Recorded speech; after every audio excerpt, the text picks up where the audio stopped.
Article 19A speaks to management directives.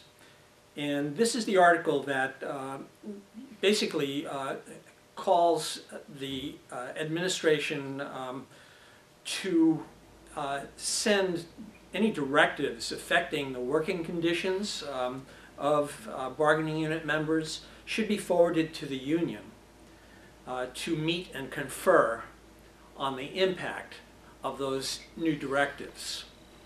For the most part, if you're being told to do something in the office, do it, and don't put yourself in the position of being insubordinate.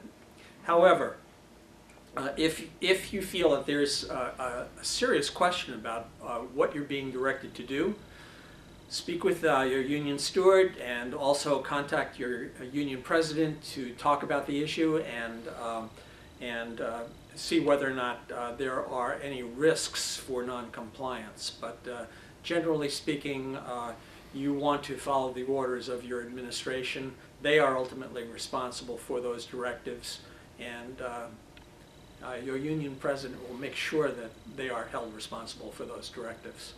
Let me turn things over to David Young at this point. Yeah, my take on this article, Article 19A, is that in accordance with Massachusetts General Laws, Chapter 150E, the state collective bargaining law, the union negotiates the terms and conditions of employment for its members.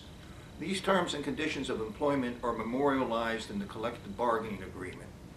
When management issues a directive that affects these terms and conditions, the union has the right to bargain the impact on its membership. For example, a few years ago when a particular agency forbid the use of sick leave and vacation leave while a new computer system was installed, NAGE complained that this directive violated Article 19A and the directive was modified. The implicit meaning of this article is that you comply with management directives and grieve. Do not refuse to follow a management directive.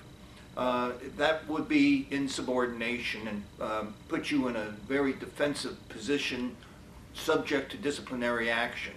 The general rule is do it and grieve it. Don't refuse. Sound advice. Richard? Okay.